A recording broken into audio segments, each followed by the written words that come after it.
রাসূল আকরাম সাল্লাল্লাহু আলাইহি ওয়াসাল্লাম বলেন, মুনাফিকের এক নাম্বার আলামত ইযা হাদ্দাসা কাযাবা, মুনাফিক যখন কথা বলে মিথ্যা কথা বলে। ওয়া ইযা ওয়াদা আখলাফা, ওয়াদা করলে ওয়াদা খেলাফ করে। ইযা তুমিনা খানা, আমানতের খেয়ানত করে। আর এক হাদিসের মধ্যে আসছে ওয়া ইযা তাখাসামা ফাজারা, মুনাফিকের সাথে যখন কারো একটু তর্ক বিতর্ক হয়, কথা কাটাকাটি হয়, মুনাফিক অশ্লীল মন্দ বকাঝকা করে। এই যে মুনাফিকের চার আলামত, আপনাদের এলাকার অবস্থা জানি না, আমাদের এলাকায় অনেক নামাজির মধ্যে একসাথে মুনাফিকের এই চার আলামত তার মধ্যে পাওয়া যায়। নামাজও পড়ে মিথ্যা কথাও বলে, এমন লোক আপনাদের সমাজে মনে হয় নাই? নামাজ পড়ে ওয়াদা খেলাফ করে, এমন মানুষ মনে হয় সমাজের মধ্যে নাই? নামাজ পড়ে বকাঝকা করে, এমন মানুষ মনে হয় নাই? তাহলে চিন্তা করে দেখেন, মুনাফিকের আলামত সাথে নিয়ে নামাজ পড়তেছে, বরং অনেক মানুষ তো মুনাফিকের এই আলামত গুলোকে জীবন পরিচালনার অপরিহার্য বিষয় হিসাবে ধরে নিয়েছে। যেমন আপনাদের পাশে একটা মোটামুটি বড় বাজার আছে, তাই না? বাজার আছে, বাজারে ব্যবসায়ী আছে। এখন তো এমন এক জামানা, কোনো ব্যবসায়ী সত্য কথা কয় না। আপনি গিয়া হুজুর ওয়াজ দিবেন যে দেখেন ব্যবসা করতেছেন, শুধু লাভই কইরেন না, এই ব্যবসার মাধ্যমে জান্নাতও পাওয়া যায়। কারণ নবীজি বলছেন, আত-তাজিরুস সাদুকুল আমিন মা'আন নাবিয়্যিন সিদ্দীকিন ওয়াশ শুহাদা'i ওয়াস সালিহিন, সত্যবাদী আমানতদার ব্যবসায়ী, ব্যবসায়ীর মধ্যে যদি দুইটা গুণ থাকে, কয়টা গুণ জোরে বলেন? আল্লাহ তাআলার হুকুম আহকাম সেইগুলো তো মানবে, ব্যবসার জন্য স্পেশাল দুইটা গুণ। নবীজি বলেন, সত্যবাদী আমানতদার ব্যবসায়ী, শহীদ, সিদ্দিক, সোহাদা, সালেহিন তথা নেককার বান্দাদের সাথে সে অবস্থান করবে। এখন আপনি এই ওয়াজ দিচ্ছেন যাইয়া যে আপনি সত্যবাদিতা ও আমানতদারিতার সাথে ব্যবসা করবেন। এখন সে বলবে, হুজুর মিথ্যা ছাড়া ব্যবসা চলে না। সে যদি মনে করে যে এই মিথ্যা তার জন্য বৈধ, অনেকে মনে করে ব্যবসার ক্ষেত্রে মিথ্যা কথায় অসুবিধা নেই, এইয়া যদি সে মনে করে, তাহলে মিথ্যা বলা কি? আমার একটু জোরে বলেন তো, জোরে বলেন। কবিরা গুনাহ। কবিরা গুনাহ হইল এমন গুনাহ, কেউ যদি এই গুনাহকে গুনাহ মনে করে করে, সে মনে করে যে এটা গুনাহ, এটা পাপের কাজ, কিন্তু এরপরেও করতেছে, তাহলে সে পাপী হইল, গুনাহগার হইল, কিন্তু বেঈমান হইল না। কিন্তু কবিরা গুনাহ সে করে না ঠিক, কিন্তু ওই কবিরা গুনাহকে সে গুনাহ মনে করে না, তাহলে তার ঈমান থাকবে না।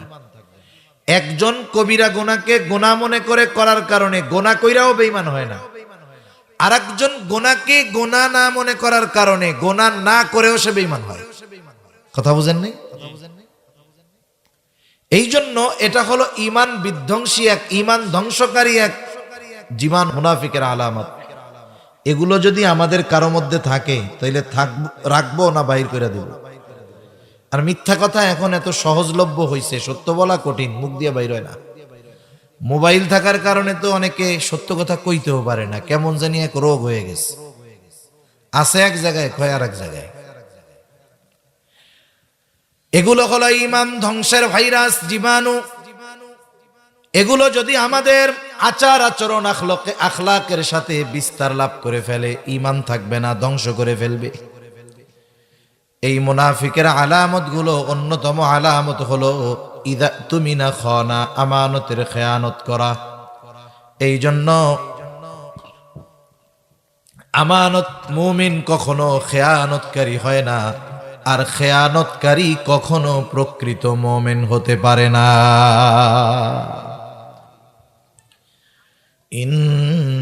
ইন্নাল্লাহা কানা সামিআম বাসীরা।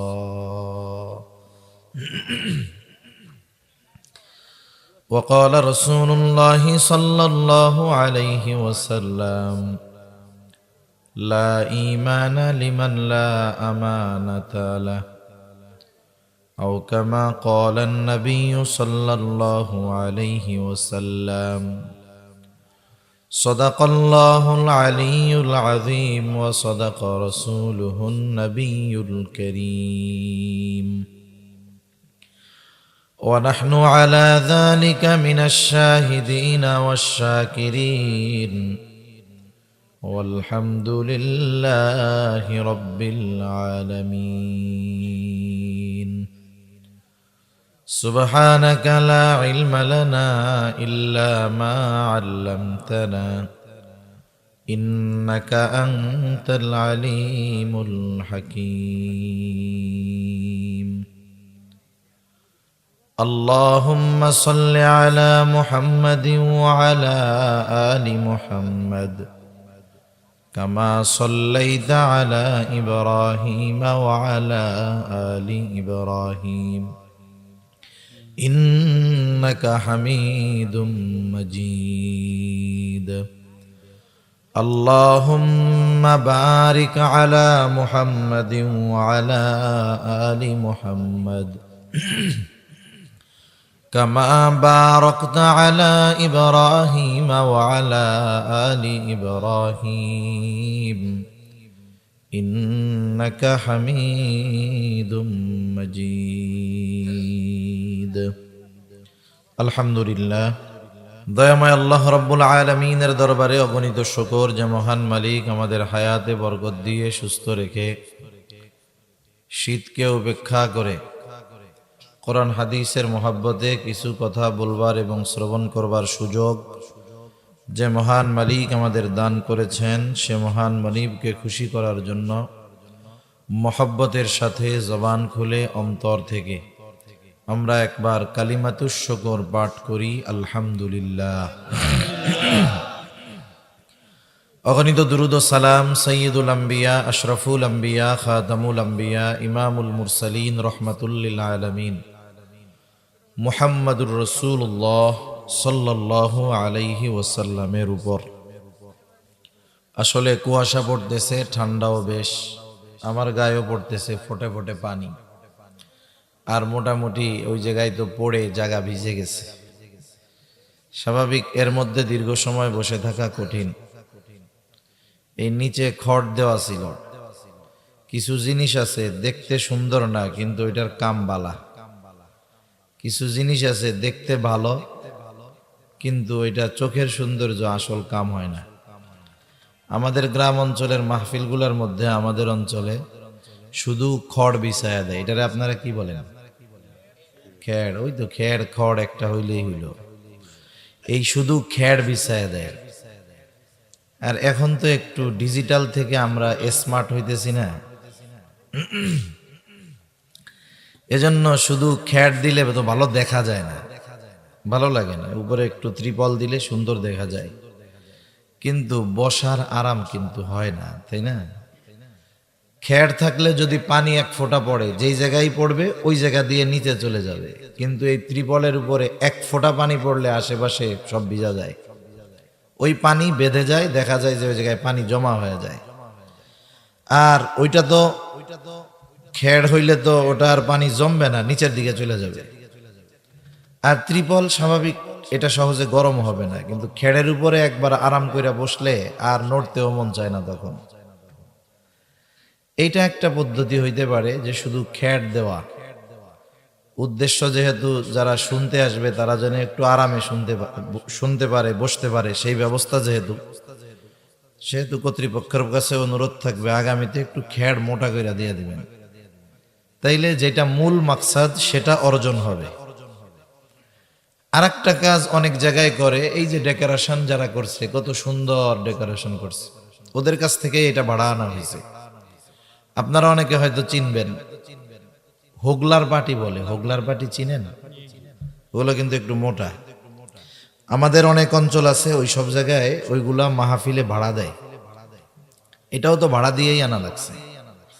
হোগলার পাটি যদি হয় 50টা পাটি লাগলো, 15 টাকা 20 টাকা পার পিসে ভাড়া, বা 100টা লাগলো অবস্থার আলোকে, যে কয়টা লাগলো বিছায়া দিল, ভাড়া নিল।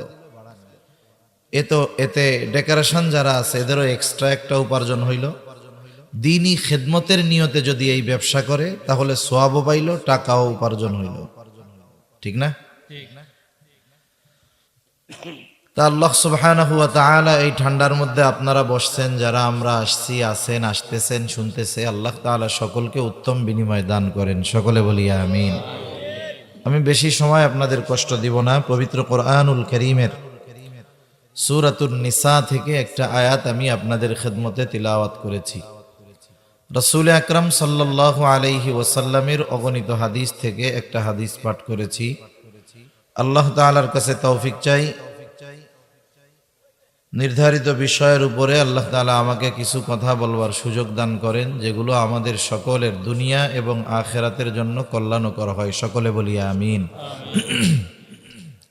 সম্মানিত উপস্থিতি, একটা মানুষের সৌন্দর্যতা তার চেহারার মধ্যে না। একটা মানুষ দেখতে অনেক সুন্দর, কিন্তু তার ক্যারেক্টার, চরিত্র ভালো না, কিছু খারাপ গুণাবলী তার মধ্যে আছে। বলেন তো, ওই লোকটা দেখতে যত সুন্দর হোক, আপনি কি আসলেও তাকে সুন্দর বলবেন? কিন্তু একটা মানুষ দেখতে কালো, কিন্তু তার মধ্যে নীতি, নৈতিকতা এবং ভালো অনেক গুণের সমন্বয় আছে। সে ওই গুণগুলো নিজের মধ্যে ধারণ করে। ওই লোক যতই কালো হোক, বলেন তো তাকে আপনি ভালো বলবেন কি বলবেন না? আমাদের বাংলাদেশে একটা প্রবাদ আছে, জাতের মেয়ে কালো ভালো, নদীর পানি ঘোলাও ভালো। আসলে আমরা তো মানুষ, আমাদের স্ট্রাকচার, আমাদের দেহ বা আমাদের দৃশ্যমান যেই জিনিসটা, এটাকে আমরা মানুষ বলি। মানুষ আর মনুষ্যত্ব, বাস্তবিক অর্থে একটা মানুষ যদি পরিপূর্ণ মানুষ হতে চায়, তাহলে মানবীয় কিছু গুণ তার জন্য অর্জন করা লাগে। কিছু মানুষ আছে দেখবেন, যার মধ্যে প্রকৃত মানবীয় গুণ তথা মনুষ্যত্ব তার মধ্যে নাই। তার মধ্যে এমন কিছু দোষ ত্রুটি আছে যেগুলো চতুষ্পদ জানোয়ারকে হার মানায়। এই জন্য প্রকৃত মানুষ হয় কিছু গুণের সমন্বয়। ওই গুণগুলো যখন কারো মধ্যে থাকে, ওই ব্যক্তি যত কালো হোক, ওই ব্যক্তি যত নিচু বংশের হোক, ওই ব্যক্তি যত ধনী হোক, ওই মানুষটা ওই গুণগুলোর কারণে সমাজের অন্যান্য মানুষের কাছে দামি হিসাবে বিবেচিত হয়। কিছু গুণাবলী আছে যেগুলো সকল মানুষের মধ্যে থাকা জরুরি, আর কিছু গুণাবলী আছে যেগুলো ঈমানের সাথে সম্পৃক্ত। ওই গুণাবলীগুলো প্রত্যেকটা মুমিনের মধ্যে থাকা জরুরি। আমি যে বিষয়টা নিয়ে আপনাদের খেদমতে আলোচনা করব, এটা এমন একটা গুণ যেটা প্রত্যেকটা মুমিনের জন্য থাকা কম্পালসারি, আবশ্যক। কোন মুমিনের মধ্যে যদি ওই গুণটা না থাকে, সে নিজেকে যতই দামি মানুষ মনে বলুক, নিজেকে যতই সে ভালো মনে করুক, কিন্তু বাস্তবে সে ভালো না, বাস্তবে সে দামি নয়। এই গুণটা এমন একটা গুণ, যেই গুণের সম্পর্ক শুধু মানুষের ক্যারেক্টারের সাথে, বিষয়টা এমন না। এই গুণটার সমন্বয়, এই গুণটার সংযোগ হলো মুমিনের ঈমানের সাথে। মানুষ যদি কিছু গুণ অর্জন না করে, কিছু গুণ আছে যেগুলো যদি তার মধ্যে না থাকে, এতে তার ঈমানের ক্ষতি হবে না। কিন্তু কিছু গুণ আছে, এগুলো যদি তার মধ্যে না থাকে, তাকে মুমিন বলা যাবে না। এই গুণটা এত গুরুত্বপূর্ণ এক গুণ। আমি আপনাদের খেদমতে যেই আয়াতটা তিলাওয়াত করেছি, উক্ত আয়াতের মধ্যে আল্লাহ সুবহানাহু ওয়া তাআলা আমাদেরকে দুইটা বিষয়ের ওয়াজ করছেন। কয় বিষয়ের ওয়াজ করছেন? কে? আল্লাহ তাআলা নিজে ওই দুই বিষয়ের ওয়াজ করার পরে নিজেই আবার বলতেছেন, কতই না সুন্দর ওয়াজ, কতই না সুন্দর ওয়াজ আল্লাহ তাআলা তোমাদের করলেন। তাহলে এই দুই ওয়াজ স্বয়ং আল্লাহ তাআলা করার পরে এই ওয়াজের প্রশংসা স্বয়ং নিজে কে করতেছে? আল্লাহ। আল্লাহ তাআলা এই আয়াতের মধ্যে দুইটা গুণের কথা বলছেন। একটা হলো আমানতদারিতা, আর একটা হলো ন্যায়পরায়ণতা, ন্যায় বিচার। এই দুইটা গুণ এমন দুইটা গুণ, ইমাম শাফিঈ রহমাতুল্লাহি আলাইহি বলেন, যদি কোনো মুমিন এই দুইটা গুণ পরিপূর্ণ অর্জন করতে পারে, কোনো মানুষ যদি এই দুই গুণ পরিপূর্ণ অর্জন করতে পারে, সে সৌভাগ্যবান মানুষ। যেই সমাজের মধ্যে এই দুই গুণের সমন্বয় মানুষের মধ্যে আছে, দুই গুণের মানুষ বেশি আছে, সেই সমাজের মানুষ সৌভাগ্যবান মানুষ। যেই রাষ্ট্রের মানুষের মধ্যে এই দুই গুণ আছে, ওই রাষ্ট্রের মানুষ বড় সৌভাগ্যবান মানুষ। কারণ আমানতদারিতা আর ইনসাফ যখন মানুষের মধ্য থেকে উঠে যায়, ওই সমাজ, ওই জাতি, ওই রাষ্ট্রের মানুষের মতো দুর্ভাগ্যবান মানুষ আর কেউ নেই। বাস্তবতা হলো, আমাদের দেশ সহ গোটা দুনিয়ার দিকে যদি নজর দেন, বাস্তবতা হলো এইটা, আমাদের মধ্যে আমানতদারিতাও নাই, ন্যায় পরায়ণতাও নাই। এখন যদি আপনি আমি এই কথা বলি, হুজুর যেহেতু সবার মধ্যে নাই, তাইলে এই আলোচনা করে লাভ কি? বাদ দেন, সবাই যেই পথে গেছে আমরাও ওই পথেই যাই। বিষয়টা এমন নয়। একটা পরিবর্তন তো হঠাৎ করে হয় না। পরিবর্তনের জন্য বহুত মেহনত করা লাগে, সময় ব্যয় করা লাগে। সময় ব্যয় করা লাগে পরিবর্তনের জন্য। এক নম্বরে আমাকে নিজেকে এই দুটি গুণ অর্জনের প্রচেষ্টা করতে হবে। দুই নাম্বার, আমার অধীনস্থ যারা আছে তাদেরকে এই দুই গুণের ব্যাপারে শিক্ষা দিতে হবে এবং এই দুই গুণের আলোকে গড়ে তুলতে হবে। এরপরে আমি আমার প্রতিবেশী, আশেপাশের যারা আছে, এদের সাথে এই দুই বিষয়ের আলোচনা করে তাদেরকে চেষ্টা করতে হবে আমানতদার এবং ন্যায়পরায়ণ বানানোর। তাহলে প্রথমে পরিবর্তনের চেষ্টা করবে ব্যক্তি নিজে, এরপরে তার অধীনস্থদেরকে পরিবর্তনের চেষ্টা করবে, এরপরে তার আশেপাশের মানুষের পরিবর্তনের চেষ্টা করবে। একটা এলাকার বা একটা গ্রামের, একটা মহল্লা যদি পরিবর্তন হয়ে যায়, আশা করা যায় এর প্রভাব আস্তে আস্তে গোটা গ্রামে ছড়ায় পড়বে। ঠিক কিনা বলেন? একটা জিনিস দেখেন, রাসূলুল্লাহ সাল্লাল্লাহু আলাইহি ওয়াসাল্লাম যখন মুসলমানদেরকে ঈমানের দাওয়াত দিয়েছেন, হিসাব করে দেখেন তো, প্রাথমিক অবস্থায় গোপনে দাওয়াত দিছেন, কয়জন ঈমান আনছে? এরপরে যখন প্রকাশ্যে দাওয়াত দিছেন, কয়জন ঈমান আনছে? বরং জুলুম অত্যাচারে মুসলমানরা নবীজি সহ হিজরত করতে বাধ্য হয়েছেন, 13 বছরের মেহনত।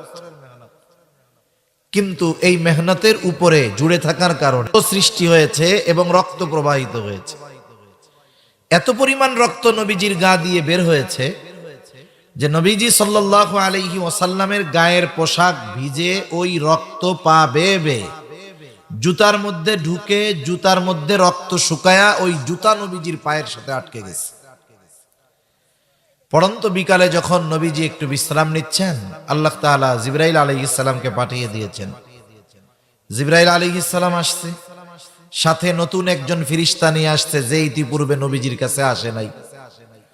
সে এসে বলতেছে, ইয়া রাসূলুল্লাহ, আমি পাহাড়ের দায়িত্বে নিয়োজিত ফেরেশতা। আল্লাহ তাআলা আমাকে আপনার কাছে আপনার নির্দেশ পালনের জন্য পাঠিয়েছে। আপনি যদি শুধু আমাকে নির্দেশ দেন, 2 পাহাড় দিয়ে তায়েফবাসীকে পিষে দেওয়া হবে। নবীজি কি বলছেন? নবীজি বলেন নাই যে ওরা তো ঈমান আনলো না, ওদের অবস্থা এই, এদেরকে সাইজ করে দাও। বরং নবীজি বলছেন, বাল আরজু আন ইয়াখরুজাল্লাহু মিন আসলাবিহিম মান ইয়াবুদুল্লাহা ওয়াহদাহু ওয়া লা ইউশরিকু বিহি শাইআ। আরে আমি তো এদের ব্যাপারে আল্লাহ তাআলার কাছে এই আশা পোষণ করি, এরা হয়তো বুঝে নাই, ঈমান আনে নাই, তবে এদের মধ্য থেকে আল্লাহ তাআলা এমন এক প্রজন্ম বের করবে যে তারা এক আল্লাহর ইবাদত করবে, তার সাথে কারো শরীক করবে না। একটা গাছ যখন আমি আপনি লাগাই, অনেক সময় আমরা চিন্তা করি বয়স তো 65 বছর 60 বছর, এখন একটা আম গাছ লাগাবো, নারকেল গাছ লাগাবো, এটাকে খাইয়া মরতে পারবো, এই চিন্তা আমরা করি। আমি যদি এই চিন্তা না করে এই চিন্তাটা করতাম যে আমি রাস্তার পাশে একটা গাছ লাগাচ্ছি, সেটা ফলের গাছ হতে পারে, অন্য যে কোনো গাছ হতে পারে। আমি গাছটা লাগাইলাম প্রথম নিয়তে, যে গাছটা আমি সাদাকার নিয়তে লাগাইলাম, ফল হইলে খাবো, অসুবিধা নেই। আমার নিয়ত থাকবে এই গাছের ফল যদি পড়ে বা কেউ যদি আমার অনুমতি ব্যতীত নিয়ে যায়, আগের থেকেই আমি দাবি ছেড়ে সাদাকার নিয়তে কেউ যদি নিয়ে যায়, দাবি নেই। এখন ওই গাছে যদি ফল হয়, মানুষ খাইতে পারে না, পাখিও যদি খায়, সাদাকার নিয়তে লাগাইছে, তার সওয়াব হতে থাকবে। সুবহানাল্লাহ। সে ওই গাছটা লাগিয়েছে, মানুষ যদি ওই গাছের ছায়ায় একটু আরাম পায়, সে সওয়াব পেতে থাকবে। হয়তো গাছটা লাগানোর কয়েকদিন পরে সে মারা গেছে, যখন চারা ছিল সে হয়তো মারা গেছে, সে গাছের ছায়াও ভোগ করতে পারে নাই, ফলও খাইতে পারে নাই। কিন্তু ওই নিয়তে লাগানোর পরে, কবরে যাওয়ার পরে সে বলেন তো, এই গাছের ফল যদি কেউ খায়, সাদকার নিয়তে দিছে, পাখি খাইলেও সওয়াব পাবে, কেউ যদি ওই গাছ থেকে একটু ছায়া গ্রহণ করে, সে সওয়াব পাবে কি পাবে না? এজন্য আমাদের মিশনটা হবে এইরকম, আমরা যে কোনো একটা ভালো কাজ শুরু করার পরে হতাশ হব না। আমাদের চিন্তা থাকবে, আমাদের এই প্রচেষ্টার ফলাফল হয়তো আমি দেখব না, হয়তো আমার পরের প্রজন্ম দেখবে, হয়তো তারা দেখবে না, হয়তো তাদের পরবর্তী প্রজন্ম দেখবে। এজন্য অনেক সময় দেখা যায় ভালো কাজের ফলাফল একটু দেরিতে আসে। এজন্য হতাশ হওয়ার বা থেমে যাওয়ার কোনো কারণ আমাদের নাই। তা যে কথার থেকে এত দূরে গেলাম, যে এই যে আমরা আলোচনাগুলো করি, শুনি, আমরা শুধু শ্রবণ করার মধ্যেই এটাকে সীমাবদ্ধ রাখবো না, বরং এই কথাগুলো নিজে আমল করে অধীনস্থদেরকে আমল করানোর মাধ্যমে এবং সমাজের মানুষকে এই আমলের মধ্যে সন্নিবেশন করার চেষ্টা আমরা করব ইনশাআল্লাহ। আল্লাহ তৌফিক দান করেন। আল্লাহ তাআলা কি বলতেছেন আয়াতের মধ্যে? আল্লাহ তাআলা বলেন, ইন্নাল্লাহা ইয়া'মুরুকুম আন তু'আদ্দুল আমানাতি ইলা আহলিহা ওয়া ইযা হাকামতুম বাইনান নাসি আন তাহকুমু বিল আদল। আল্লাহ রাব্বুল আলামিন বলেন, নিশ্চয়ই আল্লাহ তোমাদেরকে নির্দেশ দিচ্ছেন, আদেশ দিচ্ছেন, আন তু'আদ্দুল আমানাতি ইলা আহলিহা, যে তোমরা আমানত তার হকদারের কাছে ফিরায়া দাও। 2 নাম্বার, ওয়া ইযা হাকামতুম বাইনান নাস আন তাহকুমু বিল আদল, তোমরা যখন মানুষের মধ্যে বিচার আচার করবা, ন্যায় বিচার করবা। আল্লাহ তাআলার 1 নাম্বার আদেশ যে আমানত তার হকদারের কাছে ফিরায় দাও, পৌঁছায়া দাও। এই আয়াতের শানে নুজুলের দিকে গেলে আলোচনা বেশ লম্বা হয়ে যাবে। মুফাসসিরিনে কেরাম বলেন, যদিও এটা একটা ঘটনাকে কেন্দ্র করে আয়াতটা আল্লাহ নাজিল করেছেন, তবে এই হুকুমের মাধ্যমে সকল ধরনের আমানত এর মধ্যে সন্নিবেশিত হয়ে গেছে। সব ধরনের আমানত এর দ্বারা উদ্দেশ্য। কিন্তু বাস্তবতা হলো, আমানতদারিতার বিষয়ে অধিকাংশ মুসলমান আমাদের পূর্ণ স্বচ্ছ ধারণা নাই। আমরা অনেক সময় আমানতদারিতাকে শুধু লেনদেনের মধ্যে সীমাবদ্ধ করে ফেলি, যার কারণে অনেক ভালো মানুষ আছে, দিনদার মানুষ আছে, আমানতদারিতার ব্যাপারে ব্যাপক ধারণা না থাকার কারণে ওই নামাজি ভালো মানুষগুলো কোন সময় যে আমানতের খেয়ানত করে বসে সে সেটা নিজেও জানে না। এই জন্য যেহেতু আমানতদারিতার সম্পর্ক শুধু আমলের সাথে এমনটা নয়, বরং আমানতদারিতার সম্পর্ক হলো ঈমানের সাথে।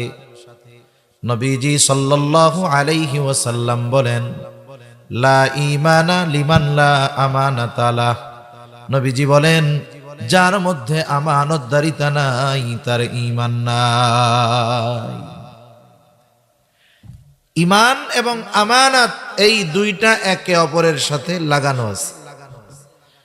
আমানতদারিতার মধ্যে ত্রুটি দেখা দিলে ঈমানের মধ্যে ত্রুটি দেখা দেয়।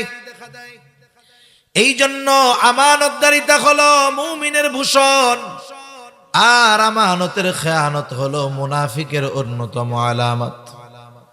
রাসূল আকরাম সাল্লাল্লাহু আলাইহি ওয়াসাল্লাম আমাদেরকে মুনাফিকের আলামতগুলো জানায়া দিয়েছেন, যদিও সবগুলাই কম বেশি আমাদের জানা আছে, কিন্তু আফসোস, মুনাফিকের আলামতগুলো আমাদের অনেকের মধ্যে থাকার পরেও ওই আলামতগুলো নিজের থেকে বের করার ব্যাপারে আমাদের কোনো ফিকির নাই। রাসূল আকরাম সাল্লাল্লাহু আলাইহি ওয়াসাল্লাম বলেন, মুনাফিকের এক নাম্বার আলামত ইদা হাদ্দাসা কাযাবা, মুনাফিক যখন কথা বলে মিথ্যা কথা বলে। ওয়া ইদা ওয়াদা আখলাফা, ওয়াদা করলে ওয়াদা খেলাফ করে। ইদা তুমিনা খানা, আমানতের খেয়ানত করে। আর এক হাদিসের মধ্যে আসছে ওয়া ইদা তাখাসামা ফাজারা, মুনাফিকের সাথে যখন কারো একটু তর্ক বিতর্ক হয়, কথা কাটাকাটি হয়, মুনাফিক অশ্লীল মন্দ বকাঝকা করে। এই যে মুনাফিকের চার আলামত, আপনাদের এলাকার অবস্থা জানি না, আমাদের এলাকায় অনেক নামাজির মধ্যে একসাথে মুনাফিকের এই চার আলামত তার মধ্যে পাওয়া যায়। নামাজও পড়ে, মিথ্যা কথাও বলে, এমন লোক আপনাদের সমাজে মনে হয় নাই? নামাজ পড়ে, ওয়াদা খেলাফ করে, এমন মানুষ মনে হয় সমাজের মধ্যে নাই? নামাজ পড়ে বকাঝকা করে, এমন মানুষ মনে হয় নাই? তাহলে চিন্তা করে দেখেন, মুনাফিকের আলামত সাথে নিয়ে নামাজ পড়তেছে, বরং অনেক মানুষ তো মুনাফিকের এই আলামত গুলোকে জীবন পরিচালনার অপরিহার্য বিষয় হিসাবে ধরে নিয়েছে। যেমন আপনাদের পাশে একটা মোটামুটি বড় বাজার আছে, তাই না? বাজার আছে, বাজারে ব্যবসায়ী আছে। এখন তো এমন এক জামানা, কোনো ব্যবসায়ী সত্য কথা কয় না। আপনি গিয়া হুজুর ওয়াজ দিবেন যে দেখেন ব্যবসা করতেছেন, শুধু লাভই কইরেন না, এই ব্যবসার মাধ্যমে জান্নাতও পাওয়া যায়। কারণ নবীজি বলছেন, আত-তাজিরুস সাদুকুল আমিন মা'আন নাবিয়্যিন সিদ্দীকিন ওয়াশ শুহাদা'i ওয়াস সালিহিন, সত্যবাদী আমানতদার ব্যবসায়ী, ব্যবসায়ীর মধ্যে যদি দুইটা গুণ থাকে, কয়টা গুণ জোরে বলেন? আল্লাহ তাআলার হুকুম আহকাম সেইগুলো তো মানবে, ব্যবসার জন্য স্পেশাল দুইটা গুণ। নবীজি বলেন, সত্যবাদী আমানতদার ব্যবসায়ী শহীদ, সিদ্দিক, সোহাদা, সালেহিন তথা নেককার বান্দাদের সাথে সে অবস্থান করবে। এখন আপনি এই ওয়াজ দিচ্ছেন যাইয়া যে আপনি সত্যবাদিতা ও আমানতদারিতার সাথে ব্যবসা করবেন। এখন সে বলবে, হুজুর মিথ্যা ছাড়া ব্যবসা চলে না। সে যদি মনে করে যে এই মিথ্যা তার জন্য বৈধ, অনেকে মনে করে ব্যবসার ক্ষেত্রে মিথ্যা কথায় অসুবিধা নেই, এইয়া যদি সে মনে করে, তাহলে মিথ্যা বলা কি? আমার একটু জোরে বলেন তো, জোরে বলেন। কবিরা গুনাহ। কবিরা গুনাহ হইল এমন গুনাহ, কেউ যদি এই গুনাহকে গুনাহ মনে করে করে, সে মনে করে যে এটা গুনাহ, এটা পাপের কাজ, কিন্তু এরপরে ও করতেছে, তাহলে সে পাপী হইল, গুনাহগার হইল, কিন্তু বেঈমান হইল না। কিন্তু কবিরা গুনাহ সে করে না ঠিক, কিন্তু ওই কবিরা গুনাহকে সে গুনাহ মনে করে না, তাহলে তার ঈমান থাকবে না। একজন কবিরা গুনাহকে গুনাহ মনে করে করার কারণে গুনাহ কইরাও বেঈমান হয় না, আর একজন গুনাহকে গুনাহ না মনে করার কারণে গুনাহ না করেও সে বেঈমান হয়। কথা বুঝেন নাই? এই জন্য এটা হলো ঈমান বিধ্বংসী এক, ঈমান ধ্বংসকারী এক জীবন, মুনাফিকের আলামত। এগুলো যদি আমাদের কারো মধ্যে থাকে, তাইলে রাখবো না বাহির করে দেব? আর মিথ্যা কথা এখন এত সহজলভ্য হয়েছে, সত্য বলা কঠিন, মুখ দিয়ে বাইর হয় না। মোবাইল থাকার কারণে তো অনেকে সত্য কথা কইতেও পারে না, কেমন জানি এক রোগ হয়ে গেছে, আছে এক জায়গায়, কয় আর এক জায়গায়। এগুলো হলো ঈমান ধ্বংসের ভাইরাস, জীবাণু। এগুলো যদি আমাদের আচার আচরণ আখলাকের সাথে বিস্তার লাভ করে ফেলে, ঈমান থাকবে না, ধ্বংস করে ফেলবে। এই মুনাফিকের আলামত গুলো, অন্যতম আলামত হলো ইদা তুমিনা খানা, আমানতের খেয়ানত করা। এই জন্য আমানত, মুমিন কখনো খেয়ানতকারী হয় না, আর খেয়ানতকারী কখনো প্রকৃত মুমিন হতে পারে না। একজনের খেয়ানতের অভ্যাস, সে যদি নিজেকে মুমিন দাবি করে, এ দাবি মেনে নেওয়ার কোনো সুযোগ নাই। যেহেতু এটা আমাদের জীবনের সাথে আবশ্যকীয় একটি বিষয়, এই জন্য এই আমানতদারিতার ব্যাপারে আমাদের স্বচ্ছ ধারণার দরকার। একটু খেয়াল দিয়ে আমার কথাগুলো আপনারা একটু শুনবেন ইনশাআল্লাহ। আমানত তাহলে কিসের কিসের মধ্যে হয়, কোন জায়গায় হয়? এক নাম্বার, আমানতদারিতা হয় লেনদেনের মধ্যে, লেনদেনের ক্ষেত্রে হয় আমানত। লেনদেনের ক্ষেত্রে আমানতের বিষয়টা আমাদের কম বেশি সকলের জানা আছে। এই জন্য আমার আপনার কাছে যদি কারো সম্পদ আমানত থাকে, জমি আমানত থাকে, টাকা পয়সা আমানত থাকে, ওই যিনি আমানত রেখেছেন তিনি যদি ভুলেও যান, তাহলে আমার আপনার দায়িত্ব হলো নিজ দায়িত্বে ওই হকদারের হক তার কাছে ফিরাইয়া দেওয়া। যে আমার কাছে পায় তার মনে নাই, তার মনে থাক আর না থাক, আমার যেহেতু মনে আছে, আমি এই আমানতের বস্তুটা তার কাছে ফিরাইয়া দিই। এক্ষেত্রে সেটা আমানত হোক আর তার সাধারণ আলাদা হক হোক, যে কোনো হক, কারো হক যদি আমার আপনার কাছে থাকে, সেটা তার আমানতের হক হতে পারে, এমনি পাওনা হক হতে পারে, আত্মীয়তার সম্পর্কের কারণে আমার কাছে কিছু পাওনা তার থাকতে পারে, সেটা যাই হোক, আমি নিজ দায়িত্বে অন্যের হকটা তার কাছে পৌঁছায় দিব। কারণ মনে রাখতে হবে, আমাদের দুনিয়া থেকে যেন আল্লাহ তাআলা আমাদেরকে এমন ভাবে নেন যেই সময় আমার কাছে যেন কোনো মানুষের হক না থাকে। আল্লাহর হক যদি থাকে, আল্লাহ চাইলে মাফ করে দিতে পারেন, কিন্তু আমার কাছে যদি কোনো মানুষের হক পাওনা থাকে, কিয়ামতের দিন ওই মানুষটা যদি বিপদে পড়ে যায়, আর আমার কাছে যেই হক সে পাইতো সেই হক যদি কিয়ামতের দিন সে চেয়ে বসে, তাহলে আমার উপায় থাকবে না, আমার নেকি দিয়ে তার হক আদায় করতে হবে। আমি এই বিষয়টা নিয়ে বেশি লম্বা করব না, আলোচনাও অনেক লম্বা করব না।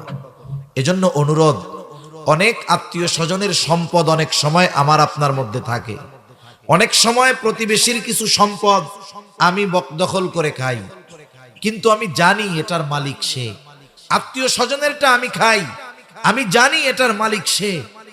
আমার আপনার উচিত মালাকুল মউত আসার আগে এই হকগুলো প্রকৃত মালিকের কাছে পৌঁছায়া দেওয়া, না হলে আখিরাতে নাজাত পাওয়া কঠিন হয়ে যাবে।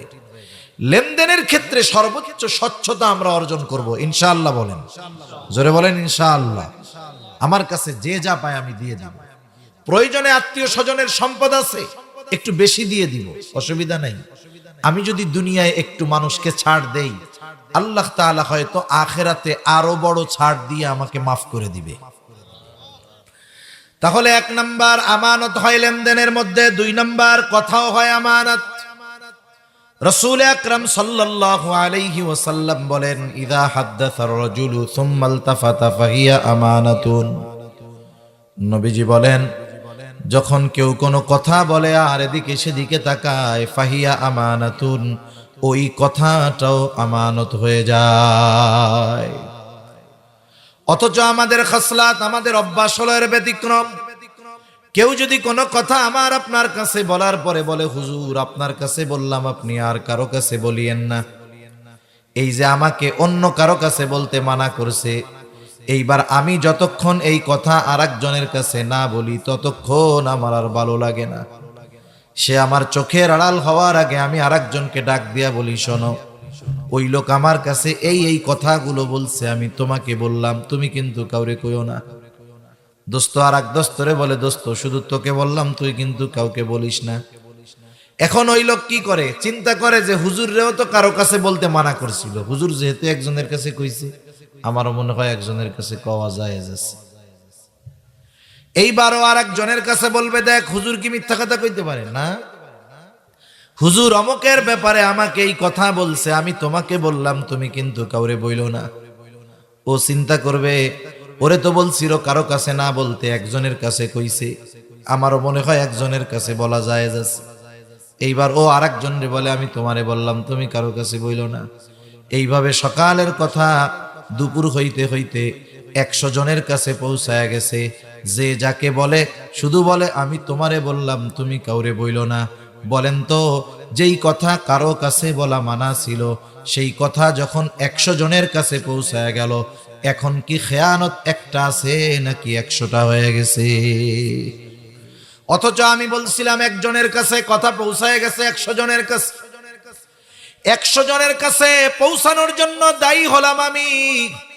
কারণ হাদিসের মধ্যে আসছে, দুনিয়ায় যখন কেউ কোনো ভালো কাজের সূচনা করে, ওই ভালো কাজ দুনিয়ায় যতদিন চলে, যতজন করে, ভালো কাজের সূচনা যার দ্বারা হয়েছে, সে কবরে শুয়া শুয়া ওই ভালো কাজের সওয়াব পাইতে থাকে। আবার যখন কারো দ্বারা কোনো মন্দ কাজের সূচনা হয়, ওই মন্দ কাজ যতদিন দুনিয়ায় চলে, যতজন ওই মন্দ কাজ করে, কবরে শুয়ে শুয়ে সে ওই মন্দ কাজের গুনার অংশ পাইতে থাকে। এই জন্য আমি আপনি যখন কোনো কথা, গোপন কথা কারো কাছে বলে দিব, ওই কথা যত জনের কাছে পৌঁছাবে ততটা খেয়ানতের গুনাহ প্রথম যে খেয়ানত করেছে তার আমল নামায় যোগ হয়ে যাবে। এই জন্য কোন কথা আমানত তথা কোন কথা গোপন রাখতে হবে এটা সাধারণ মানুষ বুঝে। এমন কথা মানুষের কাছে বলা যাবে না যেই কথা যদি অন্যজনের ব্যাপারে আমি বলে দেই তাহলে তার সম্মান নষ্ট হবে, জানমালের নিরাপত্তা নষ্ট হবে। তবে এমন কোন কথা যদি আমার আপনার কাছে কেউ গোপনে বলে, ডানে বামে তাকায়া বলে, যেই কথা যদি গোপন রাখা হয় মানুষের ক্ষতি হবে, এলাকার ক্ষতি হবে, ইসলামের ক্ষতি হবে, তাহলে ওই কথা গোপন রাখা জরুরি নয়, বরং ওই ধরনের কথা যথা দ্রুত সম্ভব মানুষের কাছে পৌঁছায়া দেওয়া জরুরি। এজন্য আমার আপনার কাছে কেউ যদি এমন কোনো কথা বলে যেই কথা প্রকাশ হয়ে গেলে ওই ব্যক্তির সম্মান, ইজ্জত এগুলো মানুষের কাছে লজ্জার মুখোমুখি তাকে হতে হবে, এই ধরনের বিষয় আমরা গোপন রাখবো। আমাদের অভ্যাস হইল সম্পর্ক ভালো যখন থাকে তখন গোপন করি, সম্পর্ক যখন তার সাথে ভালো থাকে না ওই কথাকে আমি অস্ত্র হিসাবে ব্যবহার করি। হ্যাঁ কাজে হ্যাঁ বেশি কথা কইও না, জানি তো তোমার বউ তোমারে পিড়ায় কইয়া তুমি কিন্তু মানুষের গেছে। এখন এই কথা যদি কারো জীবনে ঘটে আর এই কথা যদি মানুষের সামনে বলে, ওই লোকের ইজ্জত সমান থাকবে? এইরকম সম্পৃক্ততার কথাগুলো এগুলো সবসময় গোপন রাখতে হয়। শত্রু হলেও শত্রুর আমানতের খেয়ানত করতে হয় না। নবীজি সাল্লাল্লাহু আলাইহি ওয়াসাল্লাম আমানতের খেয়ানত করেন নাই। যখন তিনি হিজরত করবেন মদিনার উদ্দেশ্যে, যেই রাত্রে রওনা হবেন, চতুর্দিক দিয়ে ফেররা নবীজির ঘর ঘেরা রাখছে। নবীজিও জানে চতুর্দিকে ঘর ঘেরা, সশস্ত্র অবস্থায় আসছে নবীজিকে হত্যা করার জন্য। নবীজি হযরত আলী রাদিয়াল্লাহু তাআলা আনহুকে নিজের ঘরে রেখে নিজের বিছানায় শুয়াইয়া নবীজি হিজরতের সফর শুরু করেছেন। কেন? কারণ নবীজির কাছে কাফেররাও নির্দ্বিধায় আমানত রাখত। নবীজি যখন সফর শুরু করবে, নবীজির কাছে কাফেরদের কিছু আমানতের মাল ছিল। হযরত আলী রাদিয়াল্লাহু তাআলা আনহুকে নবীজি সব বুঝাইয়া দিলেন, আমানতের বস্তুগুলো বুঝাইয়া দিলেন। বললেন, আলী, প্রত্যেকটা সম্পদ তার মালিকের কাছে ফিরাইয়া দেওয়ার পরে তুমি হিজরতের সফর শুরু করবা। চিন্তা করে দেখেন, যাদের জুলুম অত্যাচারের কারণে নবীজির দেশ ছাড়া লাগতেছে, যেই কাবার জন্য নবীজির কত মায়া মোহাব্বত ভালোবাসা, যাদের অত্যাচারের কারণে নবীজির হিজরত করা লাগতেছে, যেই মানুষগুলো নবীজির ঘরের চতুর্দিকে ঘিরে নবীজিকে হত্যা করার জন্য আসছে, নবীজি ওই মানুষগুলোর আমানতের বস্তুর ব্যাপারেও কতটা সতর্ক ছিলেন। সেই জন্য শত্রুর আমানতের খেয়ানত আমরা করব না। 3 নাম্বার দায়িত্ব আমানত। সকল ধরনের দায়িত্ব আমানত। এখন তো এমন এক জামানা, মানুষ দায়িত্ব কিনতে চায়, কোটি কোটি টাকা দিয়ে দায়িত্ব কিনে। অনেকে যেমন রাষ্ট্রীয় সরকারি কিছু চাকরি করে, সরকারি অধিকাংশ চাকরি হলো জনগণের সেবা করা, কাজ করা। 15 লাখ ঘুষ দিয়া জনগণের জানমালের নিরাপত্তা দিতে চায়। এখন যে 15 লাখ ঘুষ দিয়া চাকরি নিল, মনে করেন ও কি করবে? সেবা করবে, ট্রাক ঠেকায়া চান্দা উঠাবে, ঠিক না? এখন তো মানুষ দায়িত্ব কিনতে চায়, দায়িত্ব নেওয়ার প্রতিযোগিতা করে। কারণ ওই মানুষগুলো বোঝে না দায়িত্ব কত বড় আমানত। যদি তারা বুঝতে পারতো দায়িত্ব কত বড় আমানত, দায়িত্ব নিত না, এলাকা সাইডা পালাইতো। সাহাবা একরামের জামানায় এমন ছিল। এক সাহাবীর ব্যাপারে এমন বর্ণনা আছে, আলোচনা হয়েছে রাষ্ট্রের একটা দায়িত্ব তাকে দেওয়া হবে, তার অনুপস্থিতিতে যারা আলোচনা করছে তাদের মধ্য থেকে একজন আইসা ওই সাহাবীরে বলতেছে, ভাই আজকে ওই জায়গায় একটা বিষয় আলোচনা হয়েছে, আমরা মোটামুটি আলোচনা করছি, ওই বিষয়ের দায়িত্বটা তোমারে দেওয়া হবে। আমরা তো দায়িত্ব পাওয়ার খবর পাইলে আরো খুশি হই, মিষ্টি বিলাই। ওই সাহাবী চিন্তা করতেছে, হায়রে আমাকে যদি দায়িত্বটা দিয়ে দেয় তাহলে অবস্থাটা কেমন হবে। বিকাল বেলা জানছে দায়িত্ব দেওয়া হতে পারে, দেওয়া হয় নাই। এই সাহাবী রাতের বেলায় গাঠি গুঠি নিয়ে এলাকা ছেড়ে চলে গেছে। কিসের ভয়ে? যদি দায়িত্ব দিয়ে দেয় তাহলে আমার কি হবে। এই মানুষেরা দায়িত্ব নিতে ভয় পাইতো, আর আমরা টাকা দিয়ে দায়িত্ব কিনতে যাই। ইমাম আজম আবু হানিফা রাহমাতুল্লাহি আলাইহি খলিফা মনসুর ইমাম আবু হানিফাকে বলছে, ও ইমাম, আপনি প্রধান বিচারকের দায়িত্ব গ্রহণ করেন। সবার সামনে খলিফা প্রস্তাব দিয়েছে ইমাম আবু হানিফাকে। ইমাম আবু হানিফা সাথে সাথে খলিফার প্রস্তাব ফিরাইয়া দিল। খলিফা প্রচন্ড রাগ হয়ে গেছে, কত বড় সাহস, এত বড় অফার, এত বড় পুরস্কারের ঘোষণা আমি দিলাম, দায়িত্বের ঘোষণা দিলাম, যেই দায়িত্ব পাবার জন্য কত মানুষ আশা করে, আর আমি নিজের থেকে এত বড় সম্মানজনক দায়িত্বের প্রস্তাব দিলাম, নিল না। রাগে হাতের চাবুক দিয়া ইমাম আবু হানিফার গায়ে একটা বাড়ি মেরে দিয়েছে।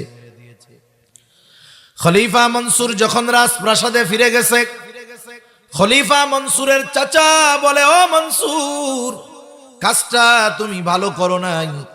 ইমাম আবু হানিফার গায়ে চাবুক দিয়ে বাড়ি মারছো, কাজটা ভালো করো নাই, ক্ষমা চাও। খলিফা নিজে গিয়ে ক্ষমা চাবে, তার একটু লজ্জা লজ্জা লাগে। খলিফা তার বিশ্বস্ত একজনকে পাঠায় দিল, যাও ইমাম আবু হানিফার কাছে গিয়ে আমার পক্ষ থেকে তুমি ক্ষমা চাইবা, মাপ চাইবা। সাথে সাথে এক থলে স্বর্ণ মুদ্রা দিয়ে দিল, বলল, শোনো, তুমি আমার পক্ষ থেকে মাপ চাইবা এবং এই হাদিয়াটা তুমি ইমাম আবু হানিফার কাছে দিবা। সাথে সাথে এটাও বলবা, আপনি যদি এই হাদিয়াটা গ্রহণ করেন তাহলে খলিফা নিশ্চিত হবে যে আপনি তাকে মাফ করে দিয়েছেন। লোকটা ইমাম আবু হানিফার কাছে এসে বলে, ইমাম আবু হানিফা, খলিফা মনসুর আপনার সাথে যে আচরণ করেছে তার জন্য তিনি লজ্জিত, ক্ষমা চেয়েছেন, ক্ষমা করে দেন। ইমাম আবু হানিফা তো নববী সিফাতের অধিকারী, আমাদের নবীজি ছিলেন ক্ষমার সাগর, নবীজি প্রতিশোধ পরায়ণ ছিলেন। ইমাম আবু হানিফাও বললেন, ঠিক আছে, মাফ করে দিলাম। এইবার ওই লোক ওই এক থলে স্বর্ণ মুদ্রা ইমাম আবু হানিফার কাছে দিয়ে বলে, ধরেন, খলিফা এটা আপনার জন্য হাদিয়া দিয়েছে, আপনি যদি খলিফার এই হাদিয়া কবুল করেন তাহলে খলিফা নিশ্চিত হবে যে আপনি তাকে মাফ করে দিয়েছে। যদি গ্রহণ না করেন তাইলে উনি ভাববে মাফ করেন নাই। ইমাম আবু হানিফা বলতেছে, না, আমি মাফ করে দিছি। লোকটা বারবার জোরাজুরি করতেছে, বলে, আপনি রাখেন, কোনো অসুবিধা নাই। ইমাম আবু হানিফা জিজ্ঞাসা করতেছে, তোমার খলিফা যে আমাকে হাদিয়া দিল, এত স্বর্ণ মুদ্রা পাইল কোথায়?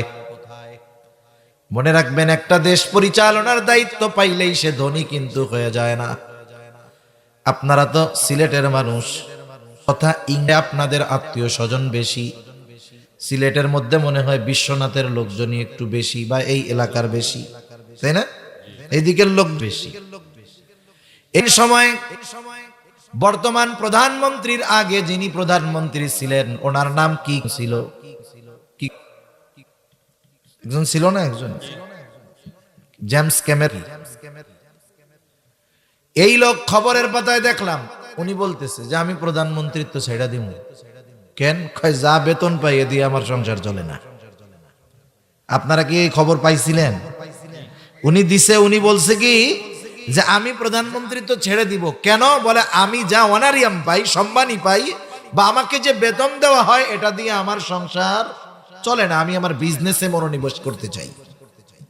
দেখেন, তো একটা রাষ্ট্রের প্রধানমন্ত্রী বলতেছে আমি যা বেতন পাই তা দিয়ে আমার সংসার চলে না।